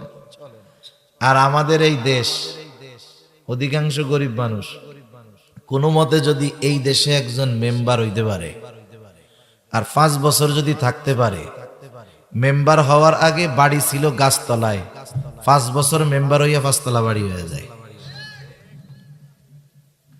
মনে রাখতে হবে, মেম্বারের জন্য রাষ্ট্রের পক্ষ থেকে নির্ধারিত একটা ভাতা আছে না নাই বলেন তো? চেয়ারম্যানের জন্য একটা নির্ধারিত ভাতা আছে, এমপির জন্য আছে, মন্ত্রীর জন্য আছে, প্রধানমন্ত্রীর জন্য আছে, রাষ্ট্রপতির জন্য রাষ্ট্রের পক্ষ থেকে একটা নির্ধারিত ভাতা আছে। এই ভাতার বাইরে যদি কেউ একটা টাকা বেশি নেয়, কিয়ামতের দিন আল্লাহর সামনে খেয়ানতের বোঝা নিয়ে দাঁড়াতে হবে। ইমাম আবু হানিফা এবার বললেন, কোথায় পেয়েছে তোমার খলিফা এত মুদ্রা? বলে কোথায় পাবে, উনি দিয়েছে, রাষ্ট্রীয় কোষাগার থেকে আপনারে হাদিয়া দিছে। ইমাম আবু হানিফা বলতেছেন না, এটা গ্রহণ করার সুযোগ নাই। এইবার সে আরো জোরে চাপাচাপি করে, বলে আপনি রাখেন, আপনি নিজের জন্য ব্যয় করার দরকার নাই, মানুষকে সদকা কইরা দিয়েন। ইমাম আবু হানিফা বলতেছে, শোনো, তোমার কাছ থেকে এটা রাখবার পর এটা আমি নিজের জন্য খরচ করি নাকি অন্যকে দিয়ে দেই, সেটা কোনো বিষয় হবে না, বরং তোমার খলিফা জানবে ইমাম আবু হানিফা আমার দেওয়া হাদিয়া গ্রহণ করেছে। এখন কইতে পারেন হুজুর, বলতে পারেন হুজুর, এতে ইমাম আবু হানিফার অসুবিধা কি ছিল? খলিফার যদি নিয়ে থাকে দায়ী উনি ওনারে দিছিল। আমাদের বাংলাদেশে চোরাই মার্কেট আছে, চোরাই মার্কেট। সিলেটে আছে নাকি এরকম? মানে চোরাই মালটাল বিক্রি হয়, কিছু জায়গা আছে সবাই জানে, ওই জায়গায় সব মাল বিক্রি হয়। কি মাল বলেন তো? চোরাই মাল। ঢাকায়ও কিছু মার্কেট আছে, ওটার নামই হয়ে গেছে চোরাই মার্কেট। তার মানে ওইখানে যেই প্রোডাক্ট গুলো আসে সব চুরির মাল। কথা বুঝতে পারছেন? একজন একজনের কাছ থেকে মাল কিনছে, অসুবিধা নেই, কিন্তু সে যদি নিশ্চিত হয় যে এই মালটা চোরাই মাল, তাহলে এর কেনা জায়েজ নেই। কথা বুঝতে পারছেন? ওই যুক্তি দেওয়ার সুযোগ নাই, আমি তো ওর কাছ থেকে টাকা দিয়েই কিনছি। আপনি যতই যুক্তি দেন টাকা দিয়ে কিনছি, কিন্তু আপনি তো জানেন যে ওই লোকটা নিশ্চিত এটা চুরি করে আনছে। যেহেতু আপনি কিনলেন এই চোরাই মালটা তার কাছ থেকে, তার মানে আপনি কিনে তাকে পরবর্তীতে চুরি করার জন্য সহযোগিতা করলেন। সমাজের সব মানুষ যদি এই তাকওয়া অবলম্বন করতো যে আমরা কোনো চোরাই মাল কিনবো না, চোর তৈলে ওই কাম বাদ দিয়ে অন্য কোনো আমল করা শুরু করত। রাষ্ট্রীয় কোষাগার থেকে সম্পদ আসছে, এটা নিঃসন্দেহে ইমাম আবু হানিফা খুব ভালো মতো জানে যে এটা রাষ্ট্রীয় সম্পদের মাল। যতই যুক্তি দেওয়া হোক যে আপনি রাখেন, অন্যকে দিয়ে দিয়েন, কাজ হবে না। এইবার ইমাম আবু হানিফা আর একটু কঠোরতার সাথে বললেন, শোনো, এগুলো আমি কখনোই রাখবো না, এগুলো তুমি তোমার খলিফার কাছে ফিরাইয়া দিবা। সাথে সাথে এটাও তাকে বলবা, রাষ্ট্র থেকে তাকে যেই ভাতা দেওয়া হয় এর বাইরে একটা টাকাও নিজের ব্যক্তিগত কাজে ব্যবহার করার অধিকার তাকে ইসলাম দেয় না। কারণ জামানা তো এইরকম। জামানা কিরকম বলেন তো? কেউ যদি কোনো দেশের কোন রাষ্ট্রের রাষ্ট্র ক্ষমতা পায়, ও মনে হয় ওই দেশের শাসক বা শোষক। আসলে সে ছিল সেবক। সেবক আর শাসক শোষকের মধ্যে তফাৎ আছে না নাই? শুনেন, শাসক শব্দটা একরকম, কিন্তু এখন ক্ষমতা পাইলে সেবক নয়, বরং উল্টা সে শোষক হয়। সে মনে করে যে এই রাষ্ট্র তার, এটা তার উত্তরসূরিদের থেকে পাওয়া, এজন্য হুমকি ধামকি দিয়া মানুষকে কথা বললেই মুখ বন্ধ করে দেয়। ঠিক কিনা বলেন? জবাবদিহিতা চাওয়ার কোনো উপায় নাই। আপনি বলতে পারবেন না যে এটা কেন হলো। অবস্থা হলো কিরকম জানেন? এখন একজন একজনকে মারতেছে, বলেন তো মারলে ব্যথা লাগে না? মানুষের যদি ব্যথা লাগে, আর যদি ওই ব্যথার কথাও মুখ দিয়ে না বলতে পারে, তাহলে ব্যথা আরো বেশি লাগে। কমপক্ষে ব্যথা পায়া যদি কান্নাকাটি করে, চেঁচামেচি করে, কমপক্ষে একটু অনুভব তো কম হয়। জামানা হলো এইরকম, আপনারে আমারে পিটাইবে, ঠিক আছে পিটা। এখন ব্যথা তো লাগতেছে, একটু কান্নাকাটি, একটু চেঁচামেচি করতে দে। এখন কয় কান মারবো, ব্যথা পাবি, খবরদার কানতে পারবি না। অবস্থা এরকম না? সব কথা কি বুঝাইয়া কওয়া লাগে নাকি? সেই জন্য রাষ্ট্রের যিনি শাসক, এই সম্পদগুলো রক্ষণাবেক্ষণের দায়িত্ব তার। তিনি হবেন রাষ্ট্রের সেবক, শোষক হতে পারবেন না। এই জন্য তাকে মাস শেষে কিছু সম্মানী ভাতা দেওয়া হবে। এর বাইরে যদি তিনি একটা টাকাও গ্রহণ করেন তাহলে এটা খেয়ানত হবে। লোকটা গিয়া বাদশার কাছে যখন এই কথা বলছে, খলিফার কাছে বলছে, খলিফা প্রচন্ড রাগান্বিত হয়ে গেলেন। খলিফা এবার বলতেছে, যাও, আমাকে এত বড় কথা বলে, কত বড় স্পর্ধা, ওকে আটকাও, জেলখানার মধ্যে বড়। ইমাম আবু হানিফাকে জেলখানার মধ্যে আটকায় দেওয়া হলো। ইতিহাস শুনেন, প্রত্যেক দিন চাবুক দিয়ে আঘাত করা হতো আর বলা হতো, আপনি যদি প্রধান বিচারকের দায়িত্ব গ্রহণ করেন আপনাকে ছেড়ে দেওয়া হবে। ইমাম আবু হানিফা চাবুকের আঘাত সহ্য করেছেন, জুলুম সহ্য করেছেন, তবু তিনি প্রধান বিচারকের দায়িত্ব গ্রহণ করেন নাই। ঐতিহাসিকদের থেকে দুইটা মত পাওয়া যায়, বর্ণনা পাওয়া যায়। একটা হলো যখন তারা জুলুম অত্যাচার করে ইমাম আবু হানিফাকে টলাইতে পারে না, খাবারের সাথে বিষ মিশায়া ইমাম আবু হানিফাকে তারা হত্যা করে ফেলল। আর একটা বর্ণনায় পাওয়া যায় যখন তিনি প্রচন্ড রকমের অসুস্থ হয়ে গেলেন, এবার ওনাকে বাড়িতে পাঠিয়ে দেওয়া হলো, গৃহবন্দী করে ফেরা হলো। ইমাম আবু হানিফা ওই অবস্থাতেই দুনিয়া থেকে বিদায় নিলেন। ওনার ছাত্ররা ওনাকে জিজ্ঞাসা করতেছে, হযরত, আপনাকে যেই দায়িত্ব নেওয়ার জন্য এত জুলুম অত্যাচার সহ্য করা লাগলো, ওই দায়িত্ব নেওয়ার সকল যোগ্যতা আল্লাহ তাআলা আপনাকে দিয়েছেন, এরপরেও কেন আপনি জুলুম সহ্য করলেন, দায়িত্ব নিলেন না? ইমাম আবু হানিফা বলতেছে, শোনো, আমি যেই দায়িত্ব নেই নাই সেই দায়িত্বের ব্যাপারে আল্লাহ আমাকে জিজ্ঞাসা করবে না, কিন্তু যদি আমি ওই দায়িত্বটা গ্রহণ করি আর যদি ওই দায়িত্ব পালন করতে গিয়ে কারো প্রতি কোনো ন্যূনতম অবিচার হয়ে যায়, কিয়ামতের দিন আল্লাহ তাআলার সামনে আমাকে খেয়ানতের বোঝা নিয়ে উঠতে হবে।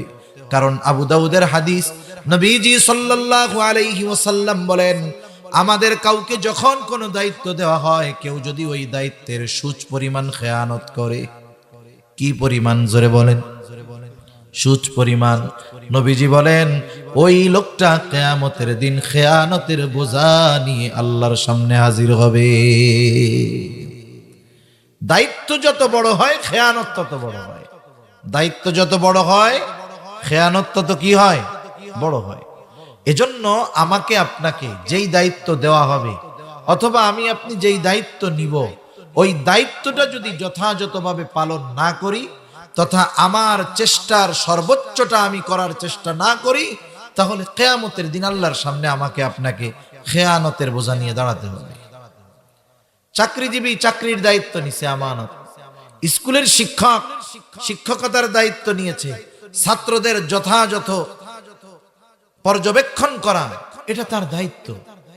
সে যদি দায়িত্ব পালন না করে দায়িত্বের বিপরীতে যেই বেতন আছে পুরোটা উসুল করে নেয়, নিঃসন্দেহে সে খেয়ানতকারী, ঠিক কিনা বলেন? এজন্য আমরা প্রত্যেকের জায়গা থেকে যেই দায়িত্ব আছে, দায়িত্বগুলোকে আমানতদারিতার সাথে পালন করব ইনশাআল্লাহ। শরীয়তের বিধিবিধান আমানত।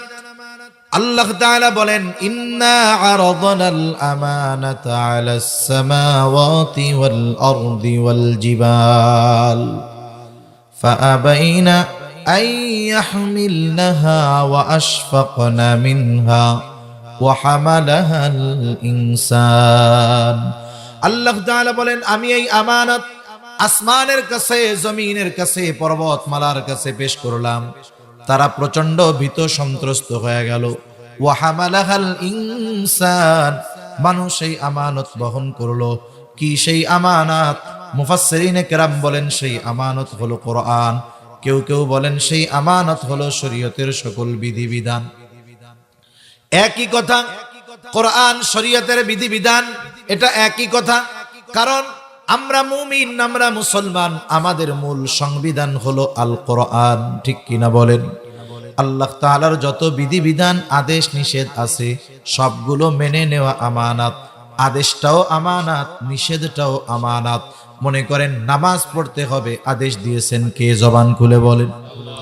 এখন কেউ যদি আল্লাহ তাআলার এই আদেশ অমান্য করে, তাহলে 1 নাম্বার আদেশ অমান্য করার কারণে হলো খেয়ানত। 2 নাম্বার সে যদি নামাজটা নাই পড়ে, বলেন তো গুনাহ আছে না নাই? এই নামাজ না পড়ার গুনাহ হবে, আদেশ অমান্য করার কারণে খেয়ানতকারীও হবে। এইবার হলো নিষেধ। আল্লাহ তাআলা বলেন বান্দা হারাম খায়ও না, অন্যেরটা মেরে খায়ও না, সুদ খেও না, হারাম থেকে বাঁচো, হারাম খায়ও না, মদ খায়ও না, জুয়া খেইলো না, ঘুষ খায়ও না। এখন কেউ যদি এই হারাম খায়, বলেন তো গুনাহ হবে কি হবে না? নিষেধ অমান্য করার কারণে 1 গুনাহ। আবার নিষেধ অমান্য কইরা যেই পাপটা করবে, সুদ খাইলে সুদের আলাদা গুনাহ আছে, ঘুষ খাইলে ঘুষের আলাদা গুনাহ আছে, হারাম খাইলে আলাদা গুনাহ আছে, অন্যের জমি যদি অন্যায়ভাবে দখল দেয় আলাদা গুনাহ আছে। এই জন্য আদেশ নিষেধগুলোও কিন্তু আমানত।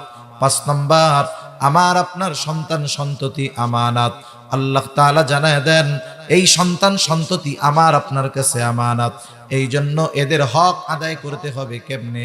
এদের হক আদায় করতে হবে এদেরকে দ্বীন শিক্ষা দেওয়ার মাধ্যমে।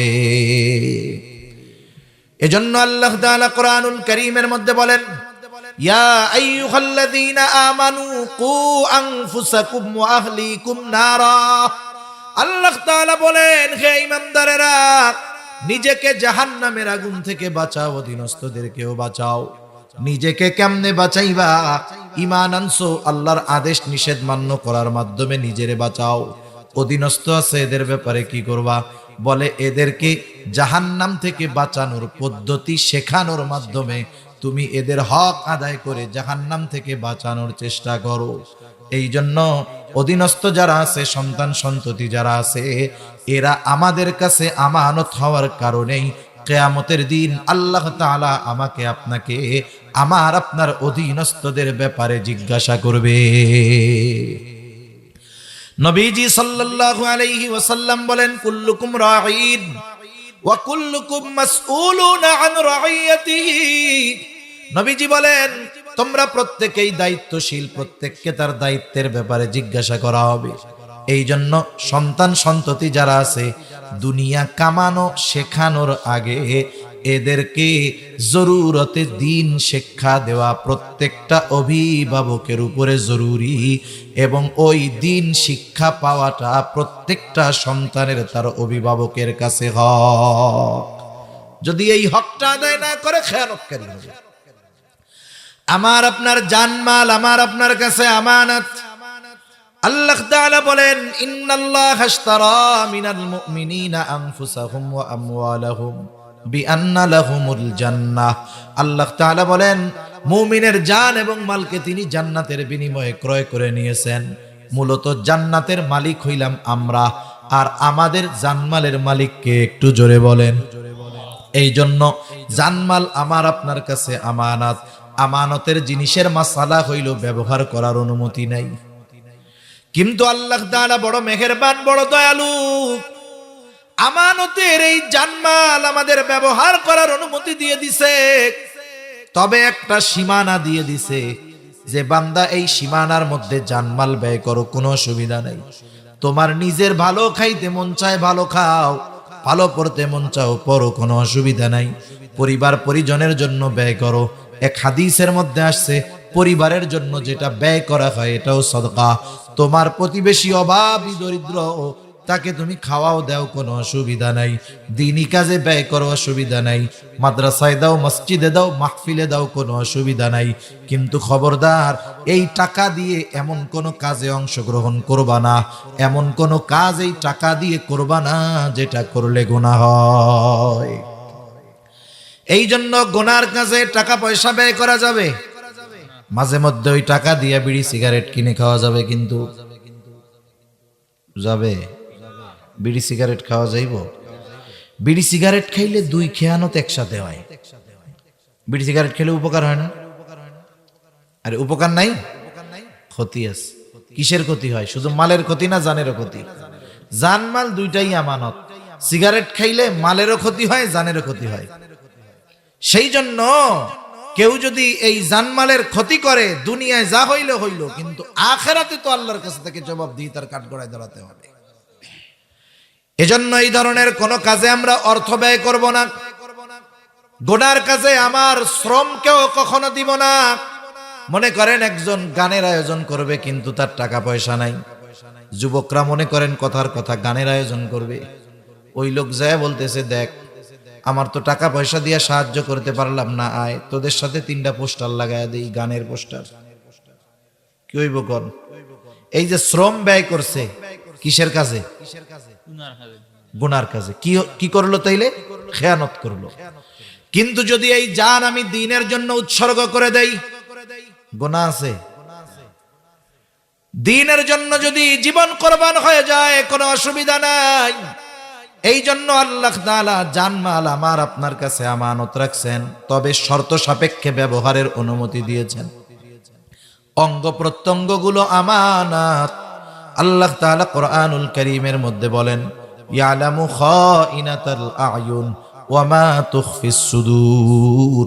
আল্লাহ তাআলা জানায় দেন এই অঙ্গ প্রত্যঙ্গের দ্বারা গুনাহ করলে অঙ্গ প্রত্যঙ্গের খেয়ানত হয়। কেউ যখন হাত দিয়ে গুনাহ করে হাতের খেয়ানত হয়, পা দিয়ে গুনাহ করলে পায়ের খেয়ানত হয়, চোখ দিয়ে গুনাহ করলে চোখের খেয়ানত হয়, জবান দিয়ে গুনাহ করলে জবানের খেয়ানত হয়। আল্লাহ তাআলা দুইটা বিষয়, একটা হলো অভ্যন্তরীণ আর একটা হলো দৃশ্যমান, দুইটা বিষয়ের উপমা দিয়ে বলেন ইয়ালামু খাইনাতাল আয়ুন ওয়া মা তুখফিস সুদূর। আল্লাহ তাআলা বলেন তিনি জানেন তোমরা চোখের কি খেয়ানত করো আর অন্তরের কি খেয়ানত করো, তথা অন্তরে কি লুকায় রাখো। দুনিয়ার কেউ না দেখলেও না জানলেও যিনি তোমার চোখের আর অন্তরের খেয়ানতের খবর রাখেন তিনি কে? এই কয়েকটা বিষয় যদি সামনে রেখে আমরা আগাতে পারি, যে আমি হয়তো রাতের বেলা একা মোবাইলের মধ্যে সিনেমা দেখতেছি, নাটক দেখতেছি, দুনিয়ার কেউ দেখতেছে না, দেখেন কে? এই যে দেখার দ্বারা কিসের খেয়ানত হইল জোরে কন? গান শুনলাম ইয়ারফোন লাগায়া, পাশের কেউ শোনে না, কিন্তু কিসের খেয়ানত হইল জোরে বলেন? অন্তর দিয়ে খারাপ চিন্তা করলাম, দুনিয়ার কেউ এই চিন্তার খবর জানে না, কিন্তু জানে কে? এই রকম প্রত্যেকটা চিন্তা মানুষের জীবন পরিবর্তন করতে পারে, নাইলে পিটিয়ে মানুষের চারিত্রিক পরিবর্তন সম্ভব নয়। বরং সে যদি চিন্তা করে আমার সব কিছুর নিয়ন্ত্রক একজন আছে, দুনিয়ার কেউ না দেখলেও দেখার মতো একজন আছে, এই ভয় এই চিন্তা যার মধ্যে যত গভীর হবে তার আখলাক চরিত্রটাও তত সুন্দর হয়ে যাবে। তাহলে আল্লাহ তাআলা ওয়াজ করেছেন দুইটা ওয়াজ এই আয়াতের মধ্যে। কয়টা ওয়াজ জোরে বলেন? এই শেষ 5-10 মিনিটের মধ্যে আল্লাহ তাআলা বলেন 1 নাম্বার আদেশ ইন্নাল্লাহা ইয়া'মুরুকুম আন তুআদ্দুল আমানাতি ইলা আহলিহা। 1 নাম্বার আল্লাহ তাআলা মূলত বলেন তিনি তোমাদেরকে নির্দেশ দিচ্ছেন তোমরা আমানতদার হও, এটা হলো মূল কথা। 2 নাম্বার আদেশ ওয়া ইযা হাকামতুম বাইনান নাস আন তাহকুমু বিল আদল। তোমরা যখন মানুষের মধ্যে বিচার আচার করবা, ন্যায় বিচার করবা। এখানে দুইটা বিষয়, একটা হলো যখন আমার বিচার হবে, হইতে পারে না অনেক সময় যে মানুষ আমার কোনো বিষয়ের বিচার করতেছে, আমাকে ন্যায় বিচার মানার মন মানসিকতা অর্জন করতে হবে। একটা ন্যায় বিচার হইছে, রায় আমার বিপক্ষে গেছে, এটা লিগ্যাল, আমাকে মেনে নিতে হবে যে এটা আমার বিপক্ষে গেলেও এটাই সঠিক রায়। 1 নাম্বার সমস্যা, আমাদের সবার মধ্যে এই রোগ আছে, আমরা ন্যায় বিচার মানতেও রাজি নেই। যেটা পাবলিক মানে না সেটা করার দরকার কি? এজন্য বিচারকরা ন্যায় বিচারও করে না। আমরা ন্যায় বিচার করিও না, ন্যায় বিচার মেনেও নেই না, এটা আমাদের জন্য দুর্ভাগ্যের ব্যাপার। আর যদি একটু পাওয়ার থাকে, ক্ষমতা থাকে, তাইলে তো ও অবিচার করলে ওইটারে ন্যায় বিচার বানানোর চেষ্টা করে, মানে অপরাধ করলে ওইটারে ভালো কাজ বানানোর চেষ্টা করে ফেলে। অথচ 1-2টা ঘটনা বলি, কষ্ট হবে না তো? শেষ করে দিই। দেখেন খলিফাতুল মুসলিমিন হযরত ওমর রাদিয়াল্লাহু তাআলা আনহু, আমরা তো যদি সমাজের একজন প্রভাবশালী নেতা গোছের মানুষরে পাই, চিন্তা করি যত তেল মাইরা ওনার মন জোগানো যায়। উনি যদি দেশের সবচাইতে বড় অপরাধীও হয়, আমরা ওনার সামনে মিছিল মারি অমুক ভাইয়ের চরিত্র ফুলের মতো পবিত্র। মানে যত মিথ্যা আর তেল মাইরা ওনার নজরে কিভাবে আসতে পারি এই চিন্তা আমাদের থাকে। শাসকদের মন যদি জোগানো হয় অবৈধ পন্থায়, এটা বড় একটা খারাপ কাজ। এ গোটা দুনিয়ায় একরকম অবস্থা দেখি। রাষ্ট্রপ্রধান চেয়ারে বসে থাকে আর সামনে সব তেলবাজ, সব তেলবাজ। ওর বাবার নাম যেই কয়বার না কয়, প্রধানমন্ত্রী, মাননীয় প্রেসিডেন্ট, এই সেইগুলা তার চেয়ে বেশি কয়। কি যে এক দেশে, কি যে এক দুনিয়ায় আছি, আল্লাহই ভালো জানে। আর দুনিয়া তামশি আলাল ফাম, এটা কোনো আরবি কথা না, এটা হলো দুনিয়া চলে এখন পামের উপরে। আপনি যত তেল আর ফাম মারতে পারবেন আপনি তত ভালো। অবস্থা হলো এই, ঠিক কিনা বলেন? খলিফাতুল মুসলিমিন হযরত ওমর রাদিয়াল্লাহু তাআলা আনহু বাজারে গেছে। স্থলভাগের 3 ভাগের 1 ভাগের কর্তৃত্ব যার হাতে ছিল, হযরত ওমর রাদিয়াল্লাহু তাআলা আনহু। বাজারে গেছে একটা ঘোড়া কিনবে। একজন অমুসলিমের একটা ঘোড়া ওনার পছন্দ হয়েছে। ঘোড়াটার দাম পরিশোধ করে বাজারের বাইরে নিয়ে আসছে, দেখে দেখে কিনছে। এখন ঘোড়ায় উঠতে গেছে, ঘোড়া খোড়া হয়ে গেছে, ঘোড়া আর চলতে পারে না ওনারে নিয়ে। বাজারের বাহির থেকে খলিফাতুল মুসলিমিন ঘোড়াটা নিয়ে আবার বিক্রেতার কাছে আসছে। অমুসলিম আয়েশা বলতেছে, তুমি আমাকে কি ঘোড়া দিয়েছো? তোমার ঘোড়া এটা পায়ে সমস্যা, ফেরত নাও। এইবার লোকটা খলিফার সাথে তর্ক করতেছে। চিন্তা করেন, বলে, না খলিফা, আমি আপনার কাছে ভালো ঘোড়া বিক্রয় করছি।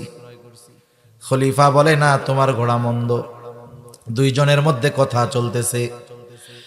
হযরত ওমর রাদিয়াল্লাহু তাআলা আনহু কে বলতেছে, তোমার আর আমার মধ্যে ফয়সালার জন্য তৃতীয় আরেকজনকে নির্বাচিত করো।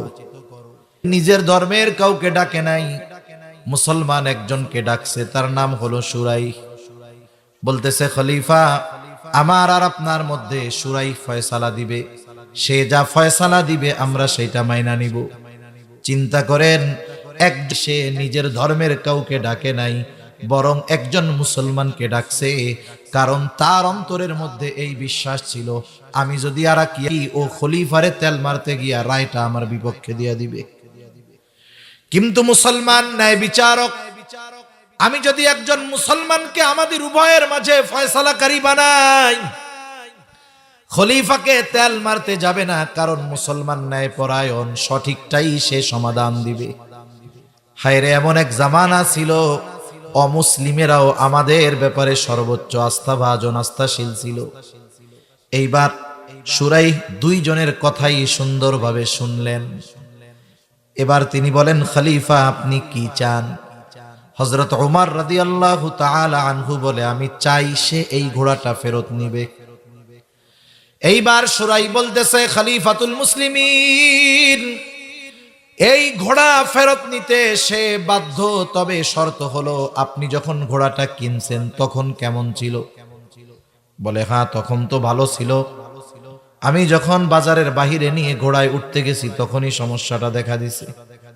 বলে, খলিফা, ও ঘোড়া ফেরত নিতে বাধ্য, তবে আপনি যেমন ঘোড়া তার কাছ থেকে কিনেছেন তেমনটাই তাকে ফেরত দিতে হবে। ওর ঘাড় ফেরত নিবে, কিন্তু শর্ত হইলে, আপনি তো মুখ দিয়া বলছেন যখন কিনছেন তখন ভালো ছিল, আপনার মালিকানায় যাওয়ার পরে খারাপ হয়েছে। হযরত ওমর রাদিয়াল্লাহু তাআলা আনহু চুপ হয়ে গেলেন। বলেন তো, রায় খলিফার পক্ষে গেছে না বিপক্ষে গেছে? হযরত ওমর রাদিয়াল্লাহু তাআলা আনহু একটু পরেই বলতেছেন, হ্যাঁ সুরাই, এটাই ন্যায় বিচার। এইবার সুরাই রায় দিল, খলিফার বিপক্ষে রায় গেল। খলিফা আমেরিকা পাঠায়া দেয় নাই, খলিফা তিরস্কার করে নাই, বরং খলিফা তাকে পুরস্কার দিয়েছে, ন্যায় বিচারের পুরস্কার। খলিফাতুল মুসলিমিন সাথে সাথে বলতেছে, সুরাই, তুমি আজকেই চলে যাও, কুফার প্রধান বিচারকের আসনটা খালি। আমি চিঠি লেখা দিলাম, আজকে থেকে তোমাকে কুফার প্রধান বিচারক হিসাবে নিয়োগ দেওয়া হলো। দীর্ঘকাল সে ওই কুফার প্রধান বিচারকের দায়িত্ব পালন করছে। তাহলে একটা সময় মানুষের ন্যায় বিচার করার এবং মেনে নেওয়ার অবস্থা ছিল, যে আমি ন্যায় বিচার আমার বিপক্ষে গেছে, অসুবিধা নেই। কিন্তু এখনকার জামানা ন্যায় বিচার মেনেও নিতে চায় না কেউ। এই জন্য বিচারকরাও চিন্তা করে, দেখ তেল আমরাও মারি, অসুবিধা কোথায়? দুনিয়াতে তো ভালো থাকা যাবে, কি বলেন? কিন্তু এটা ঠিক না। ন্যায় বিচার যখন কোন সমাজ থেকে উঠে যায়, ওই সমাজের উপর থেকে আল্লাহর রহমত উঠে যায়। কারণ ন্যায় বিচার যখন না থাকে সমাজে, তখন মাজলুম বাড়ে আর জালেম বাড়ে। জালেম আর মাজলুম যত বাড়বে সমাজে, তত মাজলুম আল্লাহর কাছে বদদুয়া করবে। মাজলুম যখন দুনিয়ায় কোথাও ন্যায় বিচার পায় না, তখন কি কয়, আল্লাহ দুনিয়ায় ন্যায় বিচার পাইলাম না, তোমার কাছে বিচার দিলাম। এই কথাটা যে কত ওজনওয়ালা কথা। নবীজি বলেন, তোমরা মাজলুমের বদদুয়াকে ভয় করো, কারণ তার মাঝে আর আল্লাহর মাঝে কোনো পর্দা নাই। দোয়া করে আর সাথে সাথে আল্লাহ দোয়া কবুল করে নেয়। তাহলে গোটা দুনিয়াব্যাপী বেইনসাফি চলতেছে, মাজলুমের সংখ্যা দিন যাচ্ছে, বাড়ে না কমে? বাড়ে।